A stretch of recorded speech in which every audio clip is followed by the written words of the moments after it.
Ayubowan, I warmly welcome you all for this economic lesson.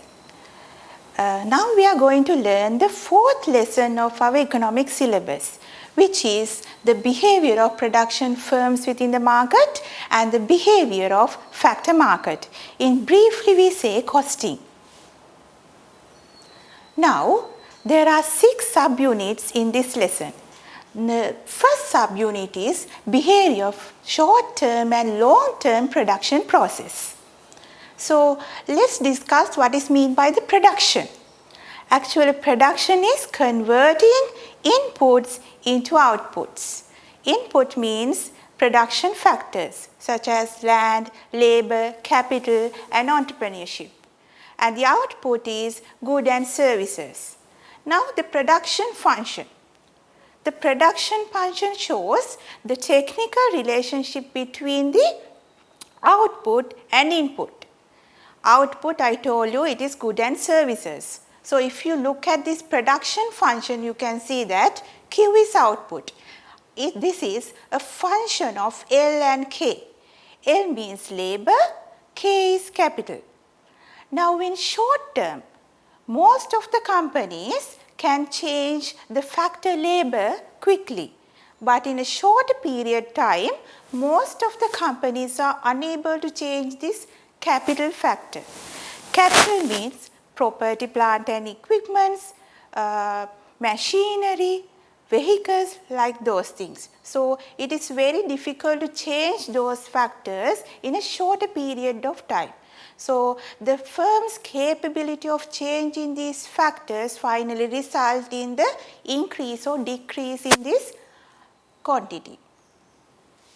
Now, by looking at the production factors, we can change the production process into 2 areas, long run and short run.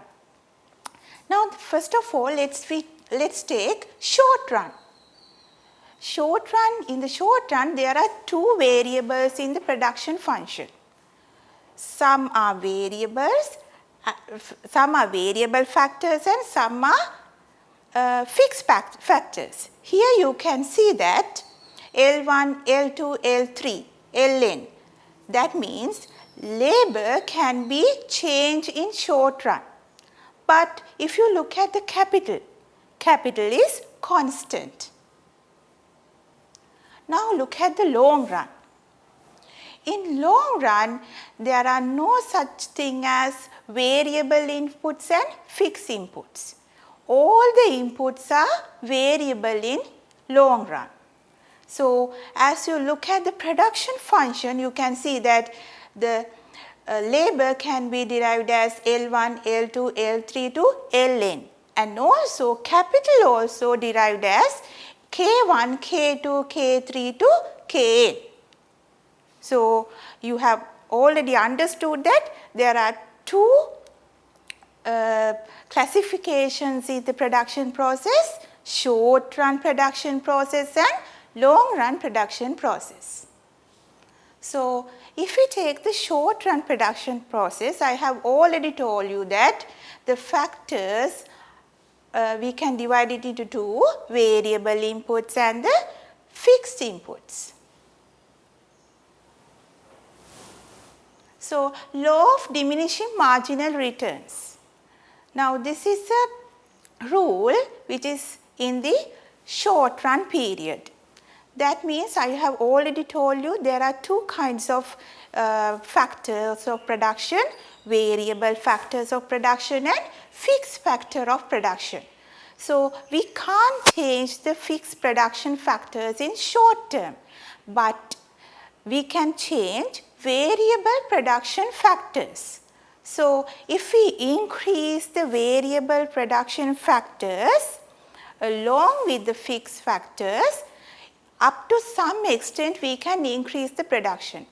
After that, the additional production that we will get is normally decreased. So this is the way that we can express the law of diminishing marginal returns. So this happens when the firm come to a a capacity where it utilizes the total capacity. So, there are two assumptions based on this theory. All variable inputs are homogeneous, and again we assume that the technology is fixed.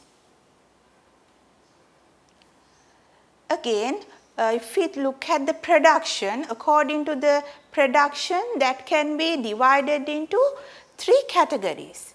First one is total production. That means the total output that we received in the production process. The second one is average product. This is the average output received per unit of variable input. So, as you can see here, this is the way that we calculate it. Total product divided by variable inputs. Third one is marginal product. Marginal product is the change in total product due to change in one variable input.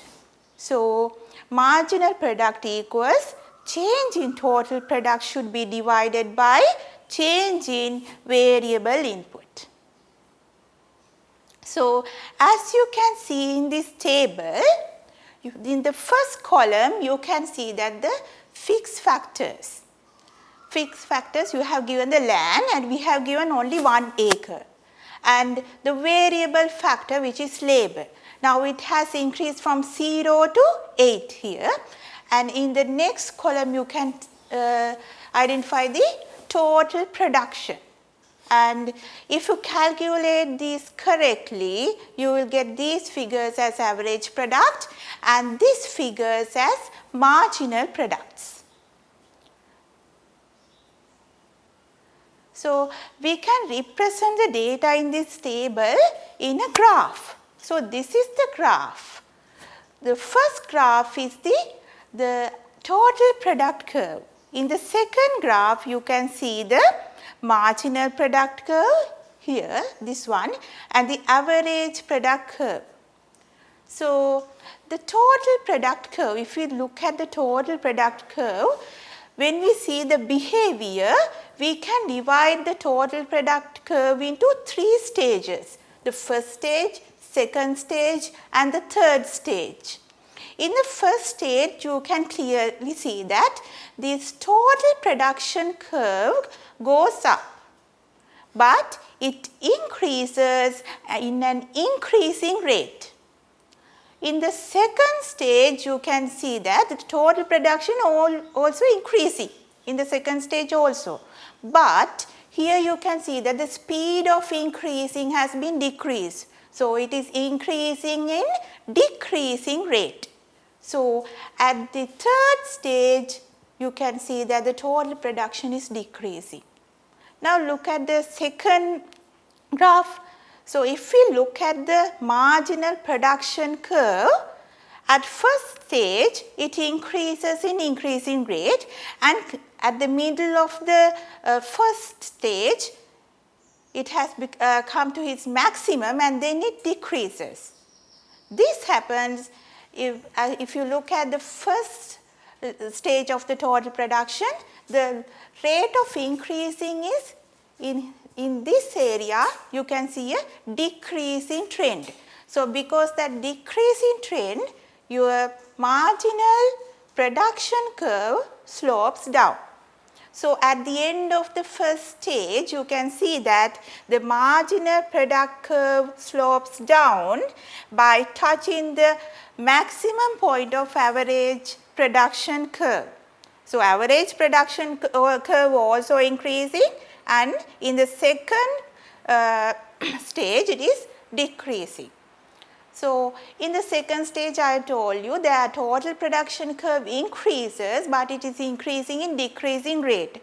So, because of that the marginal product curve decreases, and at the end of the second stage it comes to 0.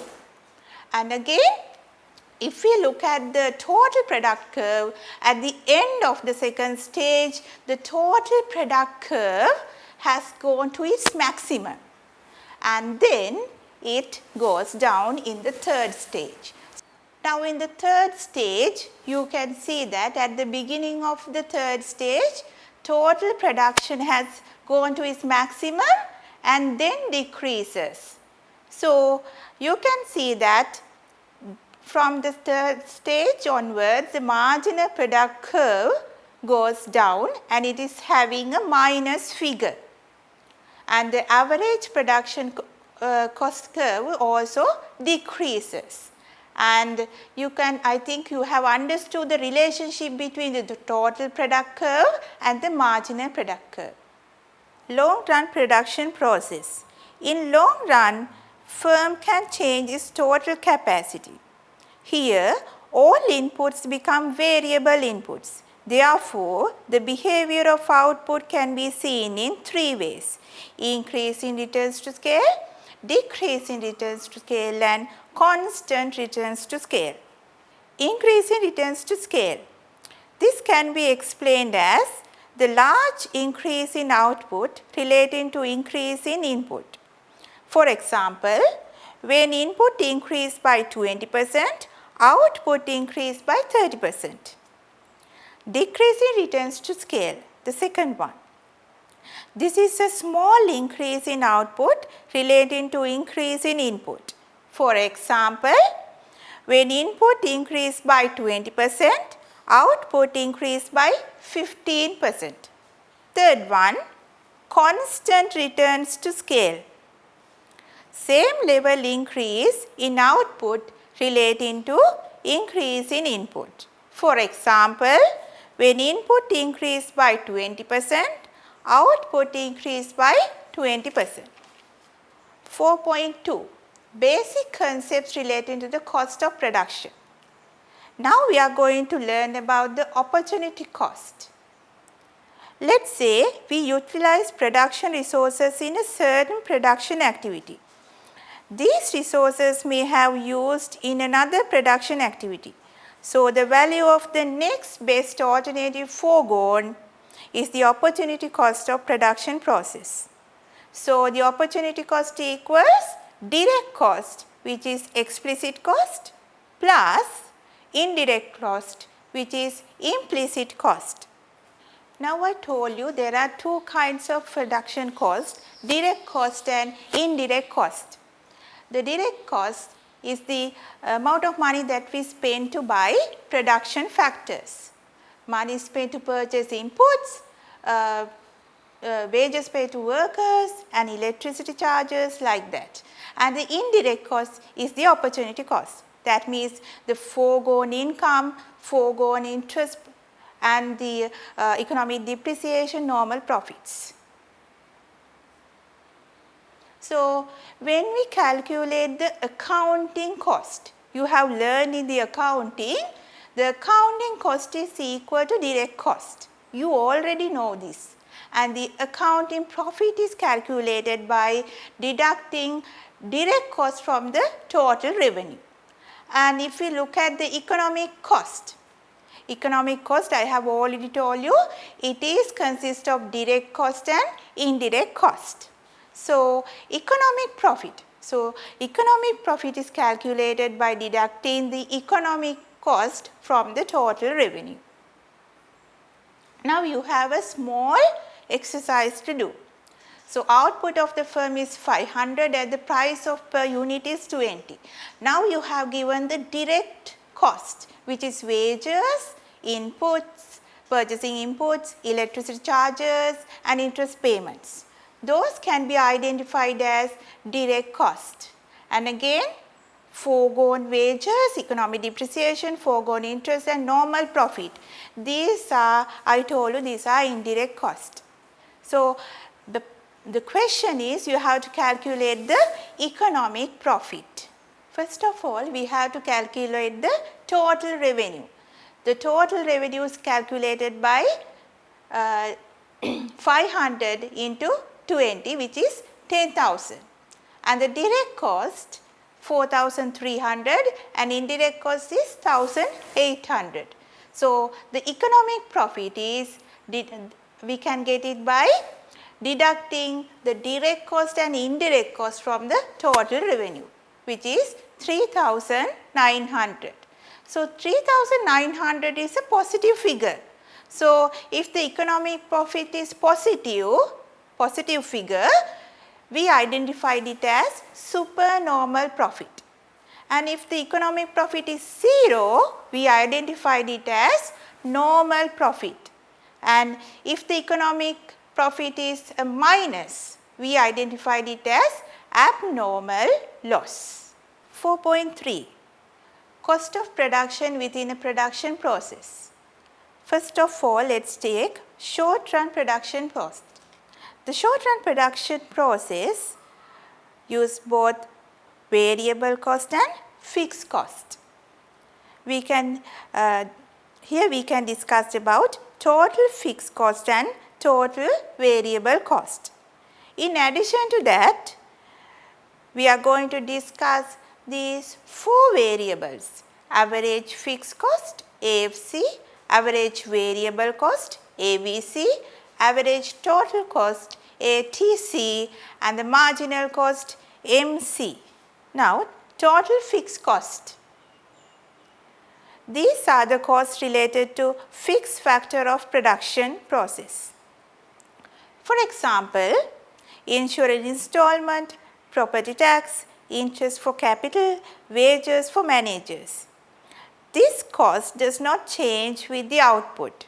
That means all of the production level is 0, there will be a fixed cost.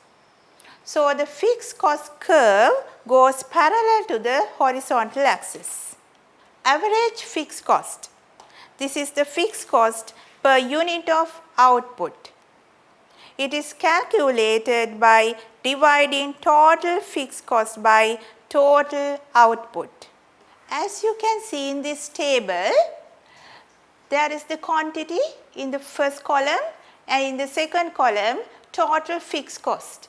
So, you can see that although the quantity is increasing, the total fixed cost is constant, and the average fixed cost, which is calculated by dividing the total fixed cost from the quantity. So, as you can see, the total average fixed cost decreasing. So, if we draw this in a curve, so you can see that this is just like a half a circle. It's in the first area, you can see that it is having a higher figure, and at the latter part you can see that it is having a lower figure. So, AFC curve, as you can see, it is just like going parallel to the horizontal axis, but it never touches the horizontal axis. Now, the variable cost. The variable cost normally change with the production.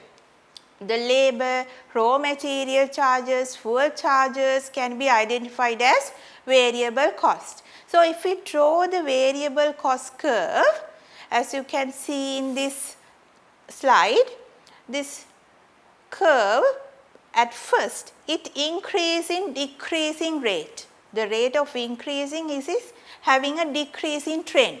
So, at the end you can see that it is increasing in increasing rate. So, there is a reason for that. The reason is at the beginning it is having increasing marginal returns, and at the end you can see that it is increasing in increasing rate because it is having a decrease in marginal returns. So, the average variable cost. The average variable cost is the variable cost per unit of output. So, it is calculated by total variable cost divided by output level.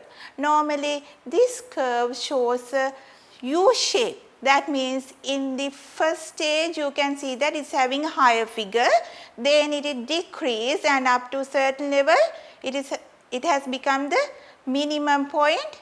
Now, after that it increases. Now, total cost. The total cost is consist of variable cost and the fixed cost. So, total cost is equal TFC plus TVC. So, if we draw these this total cost curve, total variable cost curve and total fixed curve in one graph, you can see that there is a relationship. So, if we look at the 0 level, the TVC curve started from 0. That means when the output is 0, there is no cost in the variable cost. So, again if you look at this M, the point M, the TFC curve starts. So, it goes parallel to the horizontal axis, because if we take the fixed cost, as the output increases, the total fixed cost won't change. But if we take the total cost, I told you total cost is the summation of the total fixed cost and the total variable cost. So, at 0 point of output, there is no any variable cost. So, it is start from the fixed cost point and goes up parallel to the total variable cost curve.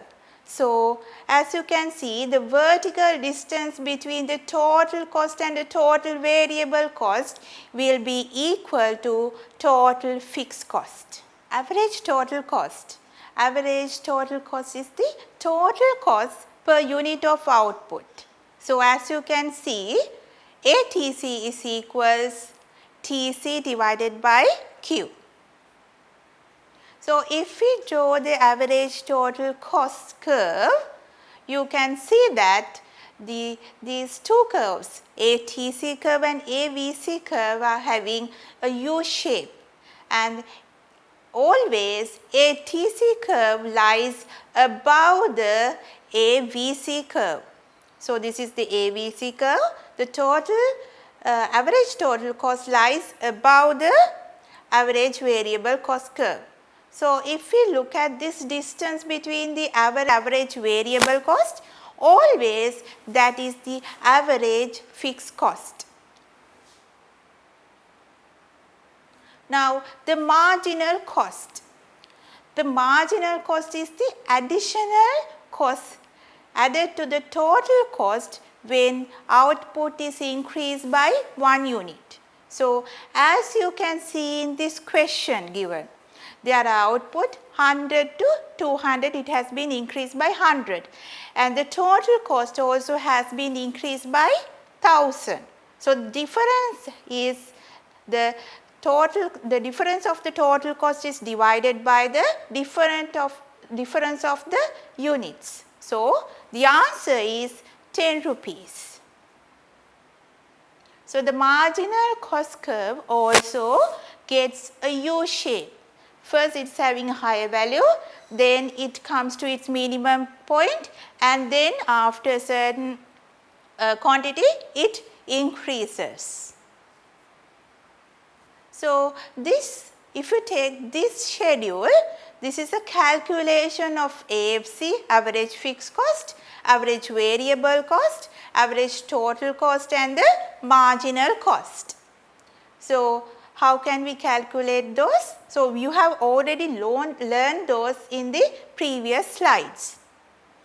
If you draw the curves correctly by using above table, you can see curves like this. So, first of all, let us look at the average fixed cost curve.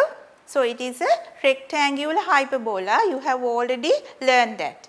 And if you look at the marginal cost curve, so first it decreases, and I told you at the latter part it increases. It increases by touching the minimum point of AVC curve and ATC curve. So, you can see that clearly, and always ATC curve lies above the AVC curve. Now, there is a special point to note, that this point where the marginal cost curve touches average total cost curve, this point we identified as optimum output. That means the lowest per unit cost. So, if you look at this area, your marginal cost is lower than your average total cost. So, this area, if we produce more and more products, that is profitable. But after Q3, what happened? Your marginal cost increases than average total cost. So, producing an additional unit is more expensive. So, the firm should not produce more than Q3. So, the Q3 is the optimum output of the firm. Again, we are going to a comparison. This is the relationship between cost curves and product curves. Cost curves, you have already learned those MC and AC curves. And the product curves, you have learned those before, marginal product curve and average product curve. So, in short run, I told you when the variable inputs are added more to the fixed cost, this MP and AP curve increases and it comes to a certain level, at a certain level it comes to its maximum. So, at the maximum point of MP curve, the marginal cost, that means at the point A, your marginal cost becomes the lowest figure. Again, after that, if we increase more and more inputs, variable inputs, so after you come to the point B, the marginal product curve touches the maximum point of average product curve. So, at that point, at point B, marginal cost curve touches the minimum point of AC curves and goes up. So, you can clearly see that there is an inverse relationship between MP and MC and inverse relationship between AP and AC. So, you can see that MC curve and AC curves are reflections of the MP and AP curves. So, I think you have understood the relationship between these production curves and the cost curves. Economies of scales. This is the financial benefit which can be obtained with decrease in price of inputs and increase in efficiency of production factors due to increase in production capacity. Again, economies of scales are cost advantages that enterprise obtain due to mass scale production. Now, the determinants of economies of scale, those are technical efficiency, managerial efficiency, marketing efficiency and the financial efficiency and etc. Now, the long run average cost curve. This long run average total cost curve consists of large number of short term average total cost curves. This curve has deep U shape. So, we identified this long run average cost curve as the envelope curve, long run production cost. As you can see, long run average cost curve has a U shape with the flat bottom. When average cost decrease up to Q1 and it is the stage of economies of scales. Increase in returns to scale exists in this area. In Q2, the output level, it can be seen as increase in long run average cost. And this is the area where diseconomies of scale arise. 4.4 Basic features of the market structures. The market or industry can be explained as total number of firms which produce similar goods and services. These market structures can be divided into 4 as perfect competition, monopoly, oligopoly and monopolistic competition. Perfect competition. This is the market situation that has large number of firms selling homogeneous products with free entry and free exit. Main features are all firms are selling a homogeneous products. These are large number of buyers and sellers in the market.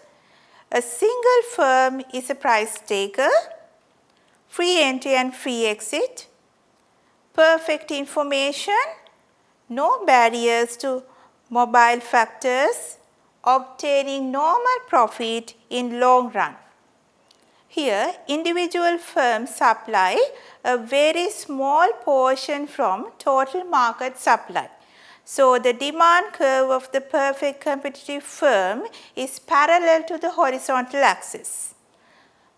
Close examples are agricultural products such as paddy, pumpkin, carrot and corn.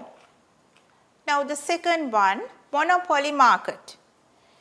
This is the market which having a single firm and both firms and the industry is the same in the monopoly market.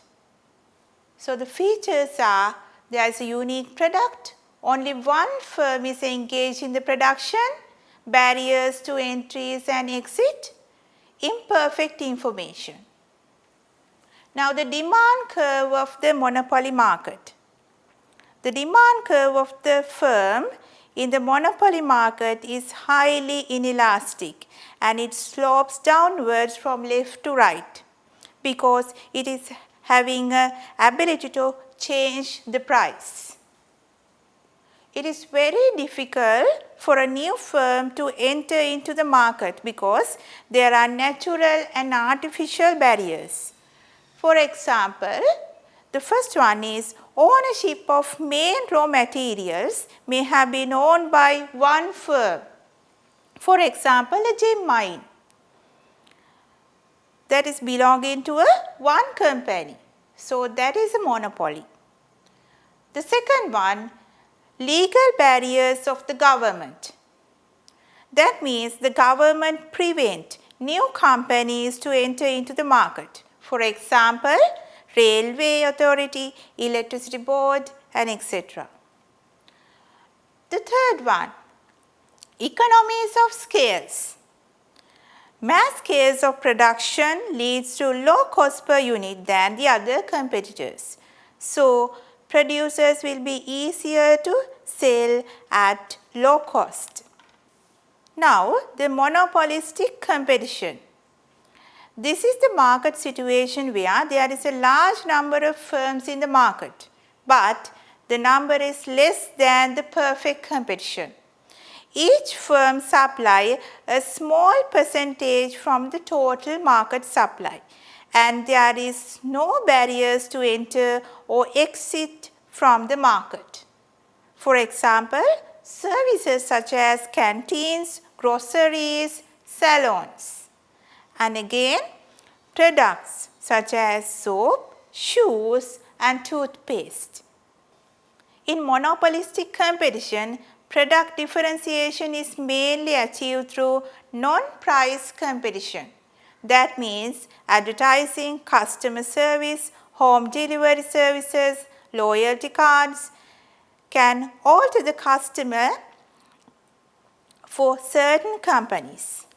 Also, firm is a limited price maker.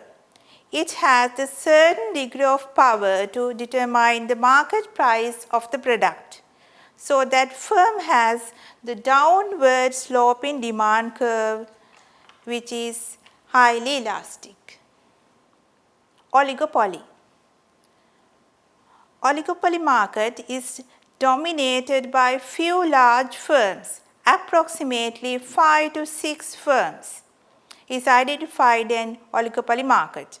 Main features are there is a mutual dependency among firms. That means every firm has to depend on the decisions of the other firms. Mostly price cartels exist in the market. That means firms can collectively decide price and output supply. For example, OPEC countries. So, OPEC countries are a group of countries which have a decided price of crude oil.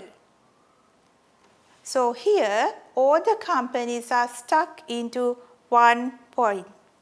The main examples for the oligopoly markets are telecommunication companies and TV channels, mobile phone companies. Those can be identified as examples. So, if we look at the demand curve of the oligopoly market, we identify this as the kink demand curve. So, that is a special word. So, I told you every company is depending on the prices of each company. So, according to the firm, according to the market, equilibrium price and quantity is decided. So, you can see the price and the quantity. So, if a firm, what happens if a firm has increased the price? If a firm had increased the price, what will happen? Other firms may not increase the price. They will keep on the price of P. So, the expected revenue won't get taken by the other firm. So, the curve will be highly elastic.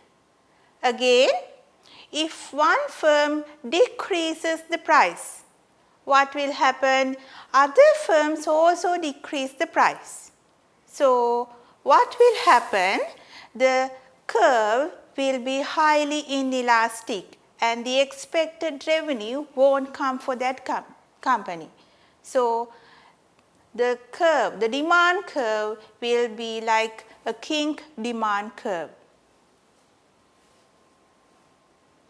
So, now 4.5, we consider the short run behavior of a perfectly competitive firm. So, as I have told you, the firm of a perfectly competitive market is a price taker.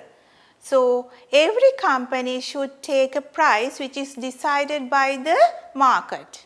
So, if we take this price, so the demand curve goes parallel to the horizontal axis. So, the marginal revenue, average revenue and demand will be same in the perfect competitive market. Now, the perfect competitive industry, the demand curve, it slopes down from the left to right. Now, if we consider the equilibrium of the perfect competitive market, here the demand curve and the supply curve. So, equilibrium is the P0 which is decided by the market forces. So, as in this graph you can see it is one firm of the perfect competitive market. So, one firm is a price taker, so it has to take the price which is decided in the industry. So, the demand curve goes parallel to the horizontal axis. So, there are two constraints that have to face by a firm in the perfect competitive market. It should act as a price taker, I have told you that, and it has to operate with the existing technology and capacity. So, when a company is conducting business under a perfect competitive firm, perfect competitive market, so it has to take two decisions, whether to continue production or discontinue the production. Again, it has to get a decision how much to produce. If they continue the production, how much to produce. So, those two are the main decisions that a perfect competitive firm has to take. Now, optimum output. I told you there are two options, whether to continue or discontinue. If they continue, they have to find the optimum output of the firm. So, how can we calculate this? There are two ways. The first one is total revenue equals total cost approach, and the second one is marginal revenue equals marginal cost approach. If we take the first one, total revenue equals total cost approach. Here we find the maximum profit area, the quantity where it generates the maximum profit and we get the optimum output as that quantity. So, if you look at this table, you can clearly see that in the first column you can see the product unit per day, and if you increase the number of units per day up to 12, your total revenue will increase from 0 to 240. Then again your total cost will be also increase. Then the economic profit is calculated by deducting the total cost from the total revenue. So, you can see that. So, if you look at this fourth column, 33.6 is the maximum profit that is taken from the production. So, the relevant output is 9 units. So, we can consider the optimum output as 9 units. So, if we draw that in a graph, in the first graph you can see the relationship between the total cost and the total revenue. So, the difference, the highest difference between these two is at the unit of 9.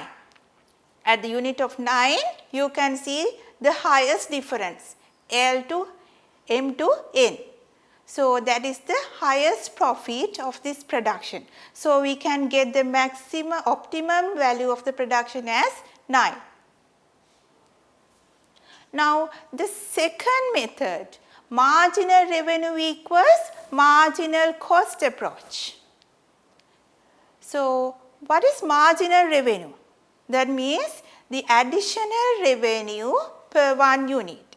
So, we can calculate it by deducting the difference in the total revenue by deducting the difference in the product. So, TR divided by Q, delta Q is the marginal revenue. The marginal revenue equals change in total revenue divided by change in output level.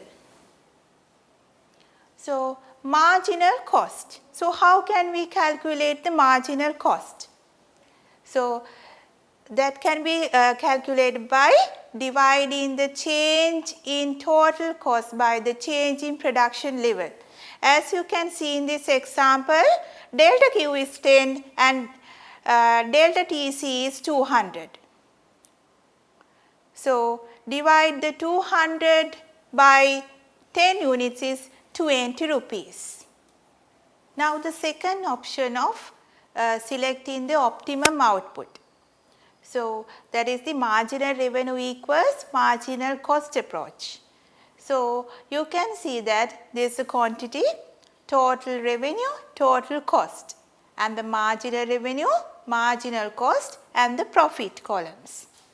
So, if we draw the marginal cost and marginal revenue curves, so you get a figure like this. So, at the point marginal cost curve touches the marginal revenue curve is the optimum output.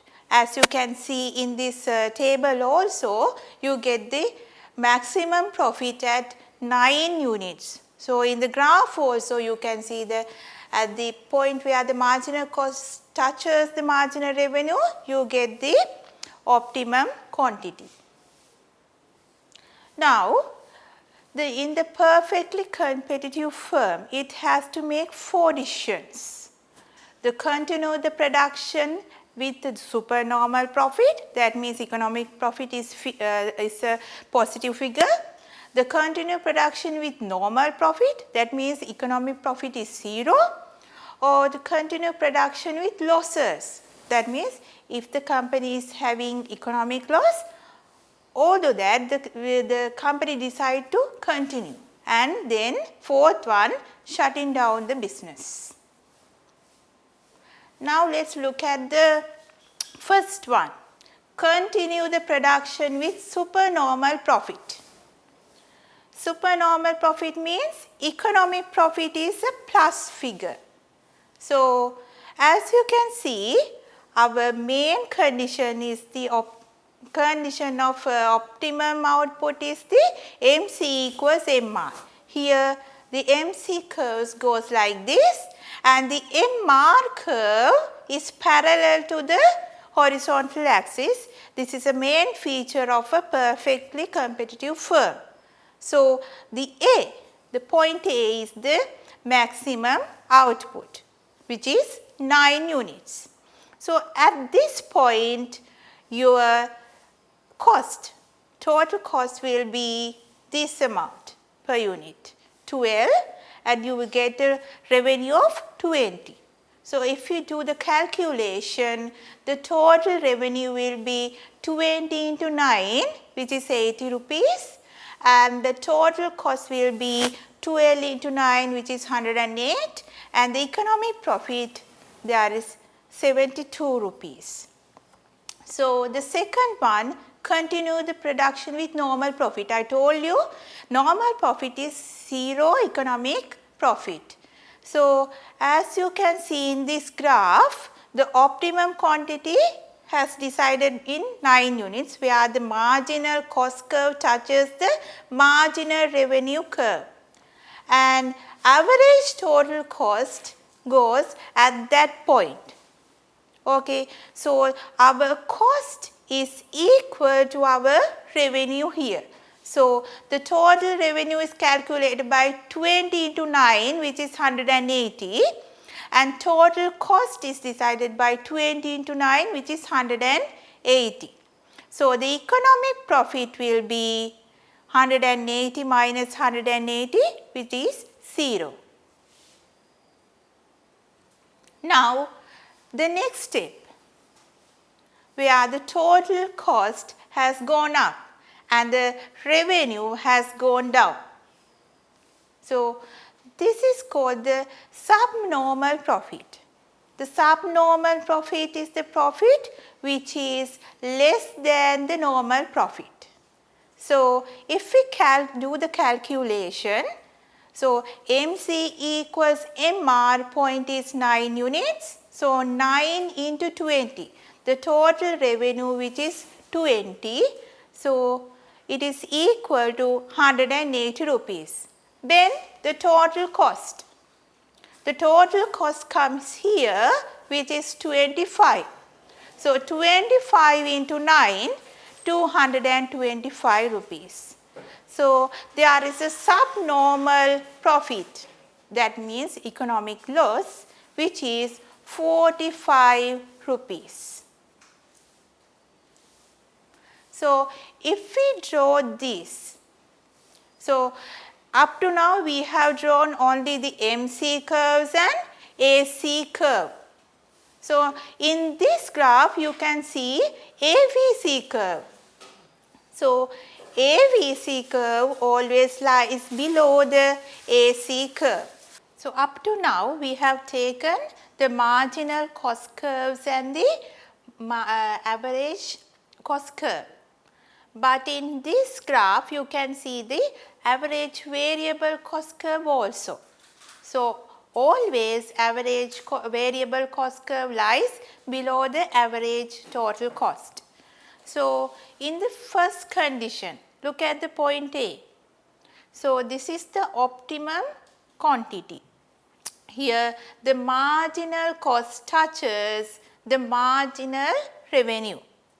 At the point A, the optimum quantity is 8. So, if we calculate the revenue here, 15 into 8, which is 120. Again, if we calculate the cost, the cost is the variable cost, which is 15 into 8, which is 120. So, as you can see, there is no any profit as the total average total cost is above the revenue.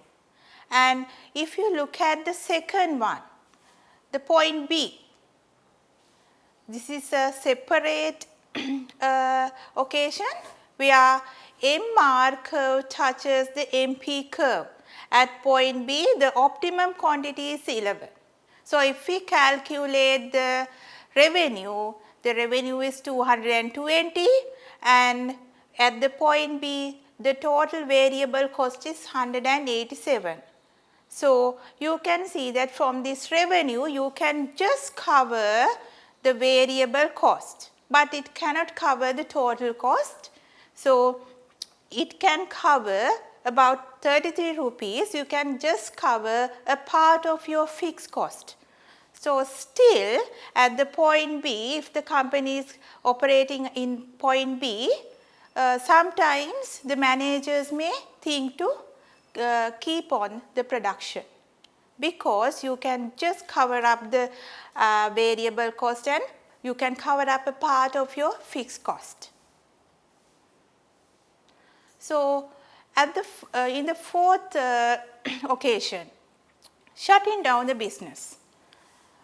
This happens when the firm cannot even cover the variable cost, the firm will decide to shut down the business.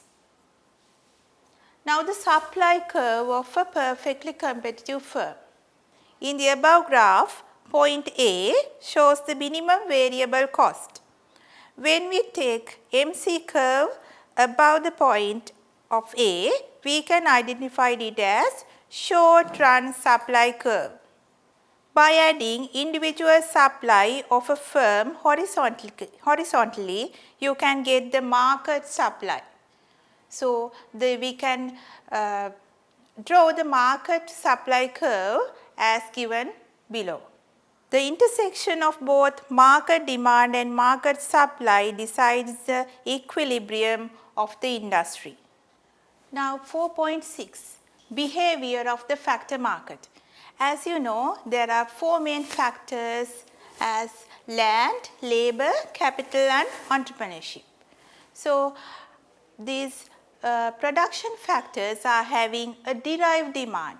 That means if the products of these, the production is having a demand, that will affect to the production factors also. For example, the demand for the construction, that will lead to demand for the civil engineers. So, people may tend to be civil engineers and there will be a demand for the civil engineering jobs. So, likewise, if the agricultural prices increase, the demand increase, then that will affect to the demand for land. So, likewise, you can identify the derived demand. So, the factor demand curve, it slopes down from left to right. That means it has an inverse relationship between price and the demand. And the factor supply curve, just as all supply curves, is sloped upwards from left to right. Now, the equilibrium is decided by the intersection of these supply curve and the demand curve. Transfer earnings is the minimum price required by a factor to be maintained in the production process. If the factor will not be able to earn the minimum price, it will not be able to remain in the production process and it will shift to another production process. Therefore, opportunity cost of present use of the particular factor is known as transfer earnings. Now, the economic rent. Economic rent is the income earned over and above the minimum payment required to maintain factors of production at its present use. Supply curve illustrates the minimum payment that factor owner expects. Therefore, area of OEQ3 shows transfer earnings. Surplus income identified as economic rent and it is shown by area of OEP3. Behavior of transfer earnings and economic rent is dependent on elasticity of supply.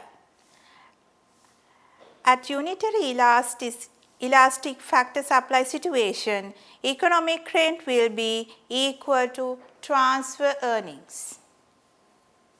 At perfect inelastic factor supply situation, total factor earnings will consist of economic rent.